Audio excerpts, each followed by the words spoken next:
मरने के बाद स्वर्ग के द्वार पर 4 व्यक्ति खड़े थे।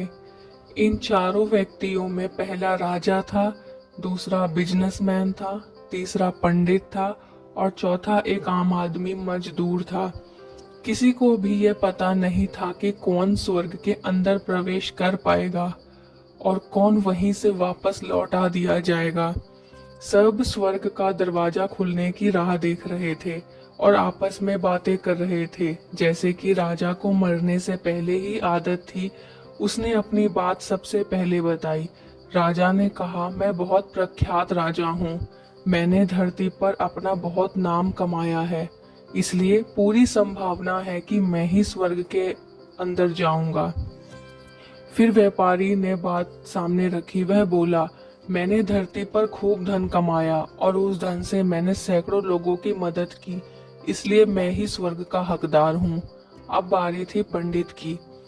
तो पंडित ने मुंह खोला और सबको यह कहा, चाहे तुम जो भी सोचो, लेकिन यह बात तो तय है कि स्वर्ग के दरवाजे खुलेंगे तो मेरे ही लिए। सब जानते हैं कि पंडित दिन रात भगवान को याद करते हैं, इसलिए स्वाभाविक है कि स्वर्ग में पंडित का ही स्वागत किया जाएगा। जब सब अपना अपना पक्ष रख दिया, तब सबकी नजर उस मजदूर पर थी जो चुपचाप अपनी नजरें नीचे झुकाए बिना कुछ बोले वहीं खड़ा रहा।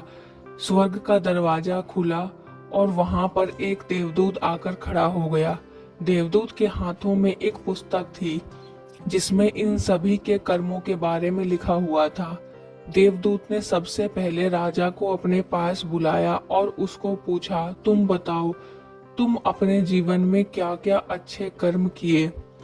मैं उन्हें इस पुस्तक में देखकर फैसला करूंगा कि तुम्हें अंदर आने देना है या नहीं।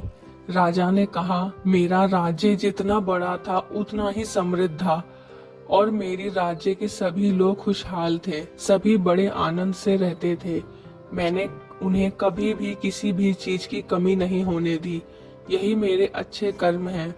देवदूत ने अपने पुस्तक में देखा और देखने के बाद राजा से कहा, तुम सच बोलते हो। तुमने अपने राज्य की प्रजा को बहुत सुखी रखा था, लेकिन तुमने अपने राज्य की सीमा बढ़ाने के लिए जितने युद्ध किए थे, उन सभी युद्ध की वजह से हजारों सैनिकों ने अपनी जान गंवा दी थी।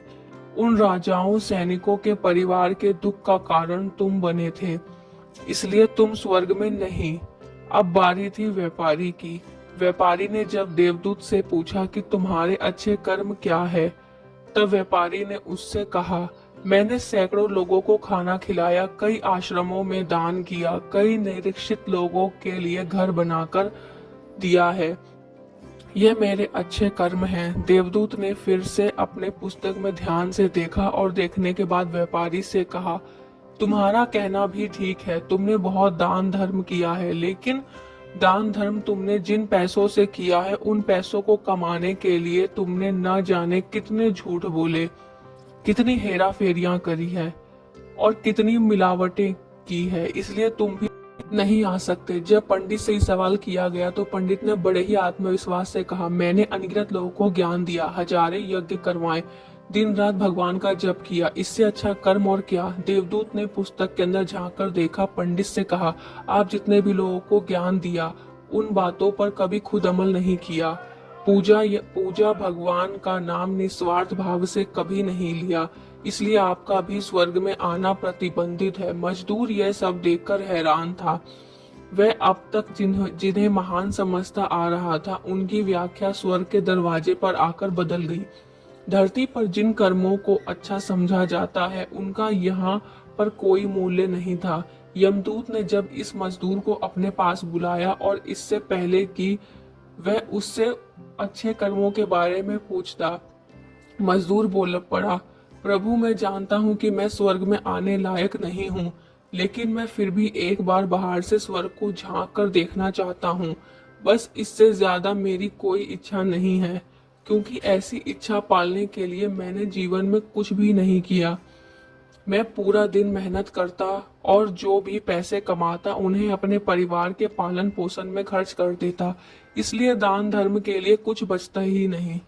लोगों की भला मैं क्या सेवा करता, क्योंकि काम के बाद जो थोड़ा सा समय मिलता उसको अपने अपने ही बूढ़े माँ बाप की सेवा में बिता देता। और यह सब करने के बाद मैं कभी कभी मंदिर भी चला जाता और भगवान से जैसा भी मुझे दिया उस जीवन के लिए धन्यवाद करता।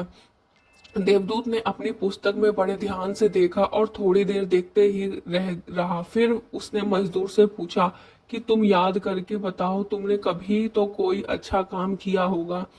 मजदूर ने थोड़ी देर सोचने के बाद बोला, हाँ मुझे थोड़ा थोड़ा याद है।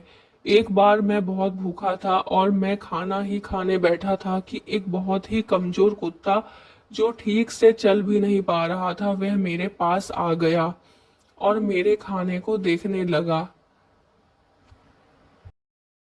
मैंने अपनी रोटी उसे खिला दी और मैं खुद भूखा सोया। मजदूर की बात सुनने के बाद देवदूत बड़े सम्मान से अंदर ले गया। दोस्तों, अच्छे कर्म मोह माया सब भाव आकर नहीं किए जाते, उन्हें अच्छे कर्मों श्रेणी गिना जाता है।